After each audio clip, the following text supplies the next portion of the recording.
Malaysia থেকে দেশে ফিরতে মধ্যরাত থেকে ইমিগ্রেশনে ভিড় জমাচ্ছেন শত শত বাংলাদেশি। পালিয়ে থাকা কাগজপত্রহীন এসব বাংলাদেশিদের অনেকেই ফিরছেন খালি হাতে। এদিকে মালয়েশিয়া সরকারের বেঁধে দেওয়া সময়ে জরিমানা দিয়ে দেশে ফেরার এই সুযোগ গ্রহণের আহ্বান জানিয়েছে কুয়ালালামপুরে বাংলাদেশের হাই কমিশন।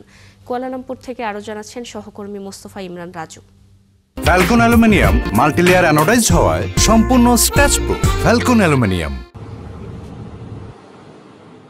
চোখে মুখে বিষণ্ণতা নিয়ে দেশে ফেরার জন্য এই অপেক্ষা অভিবাসীদের। ইমিগ্রেশনের মূল ফটক বন্ধ, তাই পার্শ্ববর্তী পাহাড়েই কাটাতে হচ্ছে রাত। মালয়েশিয়ার বিভিন্ন অঞ্চলে ইমিগ্রেশনের চিত্র এখন এমনই। বাংলাদেশের সংখ্যা অনেক আছে, মোটামুটি আপনার দেখা গেছে 60% বাংলাদেশি, আর বাকি 40% হলো বিভিন্ন দেশের। তো আপনার 2-3 দিন ঘুরতেছে, না খাওয়া পর্যন্ত ঘুরতেছে। ওই জায়গায় আপনার রাত্রে মনে করেন যে খোলা আকাশের নিচে রাত্র যাপন করে, এরপরে তো সিরিয়াল পাইতেছে না ডাবল বাসার লাগিয়া। বৈধ কাগজপত্র না থাকা অভিবাসীদের জন্য চলছে 500 রিঙ্গিত জরিমানা দিয়ে দেশে ফেরার সুযোগ। আর এই সুযোগে নিজ নিজ দেশে ফিরছে বিভিন্ন দেশের অভিবাসীরা। দেশটির অভিবাসন সূত্র বলছে, গেল 10 মাসে অবৈধ অভিবাসী বিরোধী অভিযানে বিভিন্ন দেশের 43,000 বিদেশি নাগরিককে আটক করা হয়েছে, যার একটি বড় অংশ বাংলাদেশি। পুলিশ আর ইমিগ্রেশনের চলমান এমন অভিযানে ভয় আর আতঙ্কে সময় পার করা অভিবাসীরাই মূলত এখন ফিরছে নিজ নিজ দেশে। মালয়েশিয়ার ইমিগ্রেশন সূত্র বলছে, সাধারণ ক্ষমায় দেশে ফেরার এ সুযোগ চলবে আগামী বছর এপ্রিল পর্যন্ত। এ সময়ের মধ্যে একই সঙ্গে চলবে সাঁড়াশি অভিযান।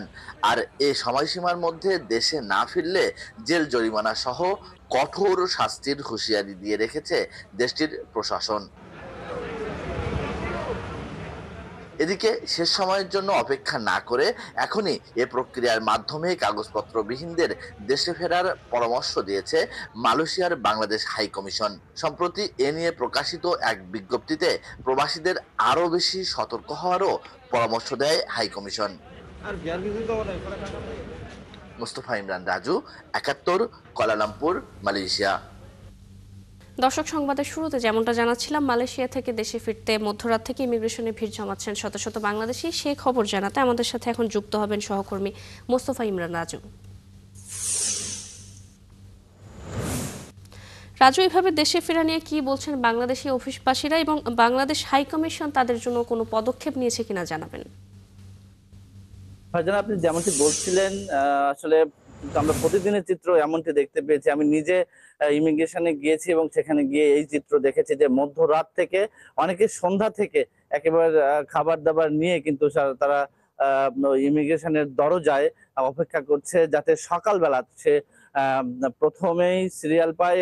দেশে যাওয়ার যে প্রক্রিয়া চলছে 500 রিঙ্গিত জরিমানা দিয়ে, সেই প্রক্রিয়ায় অংশগ্রহণের মাধ্যমে। তো এখানে যে হাই কমিশন রয়েছে, হাই কমিশন কিন্তু তাদের একটা বিজ্ঞপ্তি প্রকাশ করেছে, যেমনটি আমি প্যাকেজে উল্লেখ করেছি, যে তারা প্রবাসীদেরকে বলছে যে যত দ্রুত সম্ভব এই প্রক্রিয়ায় অংশ নিয়ে দেশে ফিরে যাওয়া। অন্যথায় কিন্তু যারা আছেন এখানে কাগজপত্রবিহীন, তাদেরকে জেল জরিমানার মুখোমুখি হতে পারে যদি তারা পুলিশ বা ইমিগ্রেশনের যে সাহসী অভিযান নিয়মিতই চলছে। এবং পুরো মালয়েশিয়া জুড়ে কিন্তু এখন অবৈধ যারা আছে, কাগজপত্রবিহীন যারা আছে, তাদের জন্য খুব খারাপ সময় যাচ্ছে। এবং যদি তারা এসব অভিযানে ধরা পড়ে, তাদেরকে কিন্তু জেল জরিমানা মাধ্যমে কিন্তু দেশে ফিরতে হবে। সেই প্রক্রিয়াটা কিন্তু আরো জটিল, আরো কঠোর নিয়ম কানুনের কথা কিন্তু ইমিগ্রেশন বারবার সতর্ক করছে, যে যারা আপনারা কাগজপত্রবিহীন রয়েছেন তাদেরকে সুযোগ দেওয়া হয়েছে, তারা দেশে চলে যান, অথবা যারা এখানে থাকার কোনো সুযোগ নেই।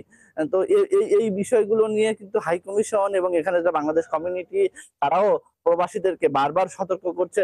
এবং সেই সতর্কতার কারণেই কিন্তু এখন প্রতিদিন ইমিগ্রেশনে কিন্তু এই অবৈধ কাগজপত্রবিহীন যারা বন জঙ্গলে পালিয়ে থাকতেন, তারা কিন্তু এখন ইমিগ্রেশনে ভিড় জমাচ্ছেন দেশে যাওয়ার জন্য।